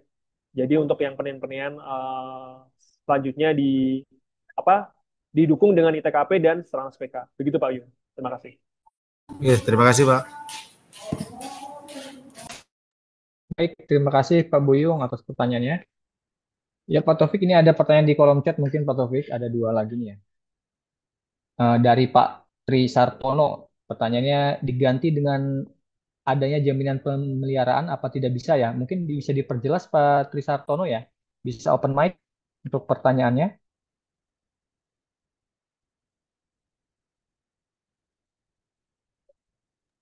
Ataukah memang retensi seperti itu? Apakah bisa diganti dengan jaminan pemeliharaan? Apakah seperti itu? Pertanyaan itu seperti apa Pak? Pak Tri Sartono? Mungkin maksudnya Bisa. terkadangnya jaminan pemeliharaan sudah bisa nggak menginput e-kontrak atau sikap tadi daripada nungguin masa pemeliharaan yang agak lama itu. Mungkin pertanyaan dia gitu. Karena Oh ada iya. Oh mungkin seperti itu ya Pak ya. mungkin nih. Ya, jadi penilaiannya didahulukan tapi digantikan dulu dengan jaminan pemeliharaan seperti itu mungkin Pak Taufik. Apakah bisa Pak Taufik? Iya, ini saya coba jelaskan dari kontraknya gitu ya. Jadi Bapak Ibu, e-kontrak itu kan penginputannya dari SPBJ Bapak Ibu ya. Jadi alangkah lebih baiknya kalau penginputan e-kontrak itu memang sesuai dengan proses secara real time-nya gitu ya. Jadi ketika Bapak Ibu membuat SPBJ ya berarti e-kontraknya dibuat juga gitu ya. Nah, e-kontrak juga bisa diinput terakhir-terakhir Bapak Ibu. Jadi sampai penyedianya sudah dalam proses berkontrak atau selesai berkontrak, itu tuh e-kontraknya bisa juga dibuat di terakhir-terakhir gitu ya. Nah, kalau misalkan terkait dengan penilaian eh, penyedia menggunakan jaminan pemeliharaan, itu untuk membuat e-kontrak itu tidak perlu menunggu menunggu tadi ya proses pemeliharaannya ya. Jadi input e-kontrak itu bisa bisa kapan saja gitu ya, nggak perlu menunggu jaminan apa pemeliharaannya selesai gitu ya untuk menginput e-kontrak. Jadi ada dua hal ya, ada e-kontrak dan ada penilaian penyedia. Nah, namun untuk di bagian penilaian penyedia, sebenarnya di sistem ini belum memvalidasi kalau belum FHO itu tidak bisa dilakukan penilaian penyedia. Jadi di aplikasi boleh sebenarnya secara sistem kalau masih PHO dilakukan penilaian penyedia bisa karena di sistem belum divalidasi. Nah, namun tadi kalau dari saya sendiri saya tidak menyarankan gitu ya. Ya karena di dalam FAO itu meskipun ada jaminan pemeliharaan itu kan nanti jadi dicairkan gitu ya. Jadi dicairkan tapi kan terhadap paket pengadaan ini kan jadi berkurang nilainya gitu ya. Karena menurut saya misalkan paket pengadaan konstruksi gitu ya. Ternyata ya oke sudah dilakukan jaminan pemeliharaan gitu ya. Tapi ternyata paketnya tidak tidak selesai pemeliharaannya tidak selesai dengan baik gitu ya. Penyedianya oke sudah dapat punishment gitu ya. Pemeliharaannya jadi dicairkan gitu ya. Namun punishment itu kan berarti punishmentnya secara biaya gitu ya. Namun punishment secara pemerintahnya itu kan karena ketika terjadi pemeliharaan bisa jadi apa ya paket konstruksinya jadi berkurang gitu nilainya gitu ya. Jadi meskipun pemeliharaan itu 5% gitu ya, eh, karena pemeliharaannya yang tidak baik gitu ya, nilainya jadi kurang jadi nggak 95% lagi. Jadi bisa jadi 70% atau 60% gitu ya. Takutnya gitu Bapak Ibu. Jadi mencegah dari misalkan bangunannya tiba-tiba roboh secara keseluruhan kan jadi masalah juga gitu. Gitu Bapak Ibu. Namun secara aplikasi tidak ada validasi itu Bapak Ibu. Jadi belum ada validasi untuk mengecek ini apakah harus WHO terlebih dahulu atau tidak gitu.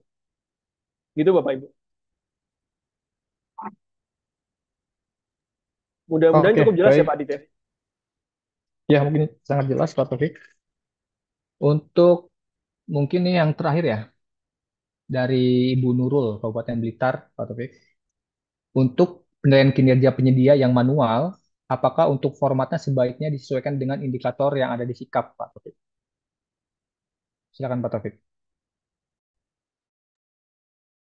Ya, untuk penilaian penyedia yang manual, Bapak Ibu, formatnya harus mengikuti yang ada di sikap, Bapak Ibu. Artinya harus memenuhi yang ada di dalam Perlem 4 tahun 2021 terkait dengan penilaian penyedia. Namun, kalau penilaian penyedia di sikap itu dirasa belum cukup atau belum terlalu detail, Bapak Ibu boleh bikin turunannya gitu ya.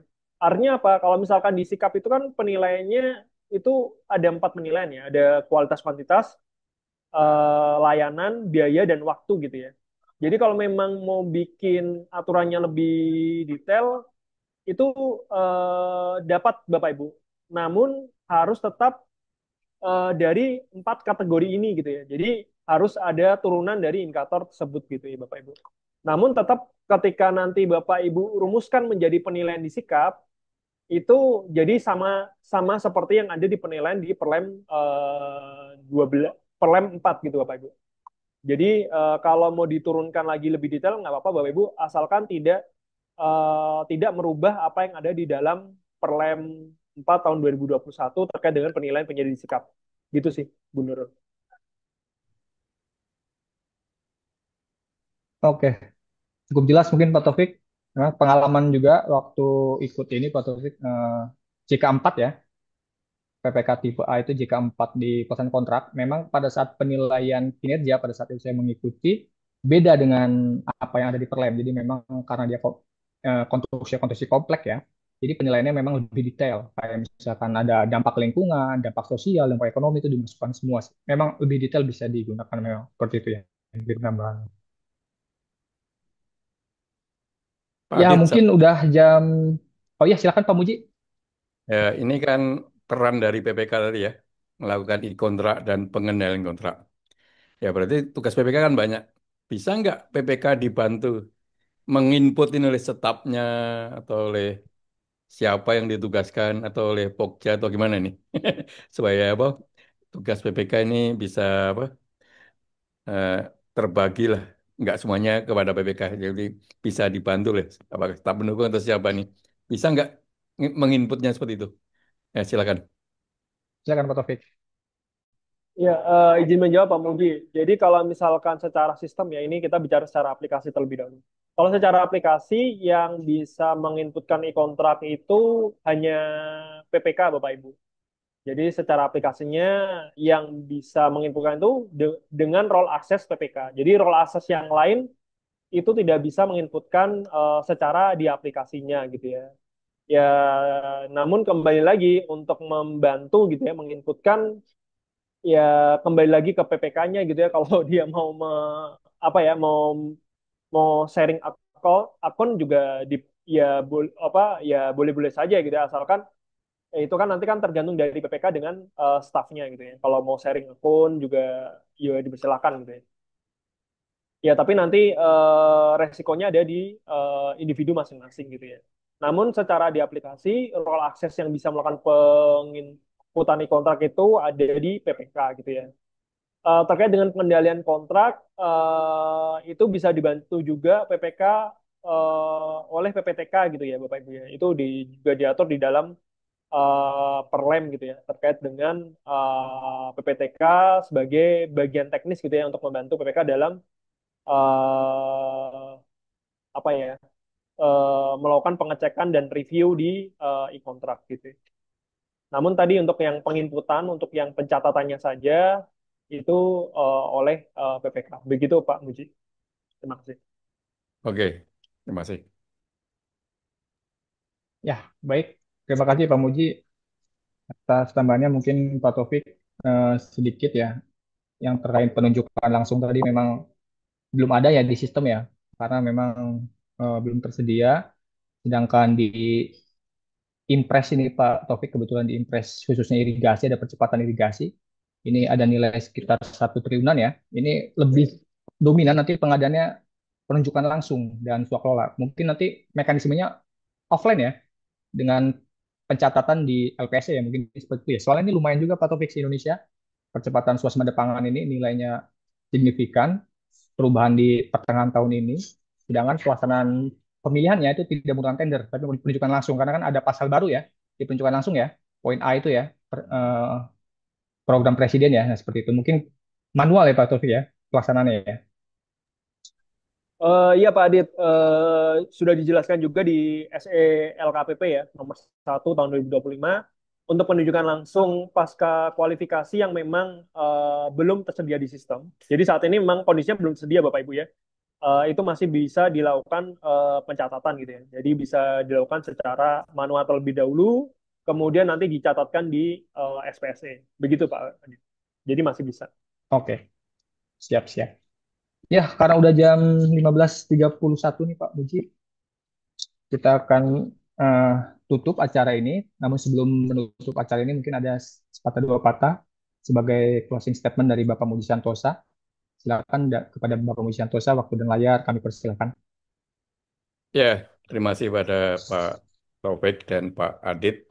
Kita hari ini mendengarkan mengenai kontrak ya, kontrak dengan berbagai dinamikanya. Mudah-mudahan kita bisa mengoptimalkan dalam situasi seperti itu sehingga pengadaan kita semakin akuntabel, transparan dan sebagainya. Terima kasih pada Pak Taufik, Pak Adit dan Bapak Ibu sekalian. Semoga kita bertambah ilmu hari ini dan kegiatan kita bermanfaat. Terima kasih. Wassalam. Waalaikumsalam warahmatullahi wabarakatuh. Ya, kami Assalamualaikum. ucapkan terima kasih. Mungkin sekali lagi Bapak Ibu sekalian, kita berikan applause secara online ya kepada narasumber kita, Bapak Taufik. Baik, marilah kita bersama-sama menutup acara ini dengan melafazkan lafaz hamdalah, alhamdulillahirabbil alamin. Kepada Bapak Ibu yang belum melakukan pengisian daftar hadir, dipersilakan karena nanti akan ditutup. Ini untuk penginputan atau pencetakan sertifikat ya Bapak Ibu sekalian. Bapak Ibu yang saya hormati, saya sebagai moderator, mohon maaf apabila ada kata-kata yang tidak berkenan. Sampai jumpa di pertemuan webinar selanjutnya. Salam sehat, salam pengadaan. Wabillahi taufik wal hidayah. Wassalamualaikum warahmatullahi wabarakatuh. Waalaikumsalam warahmatullahi wabarakatuh. Terima kasih.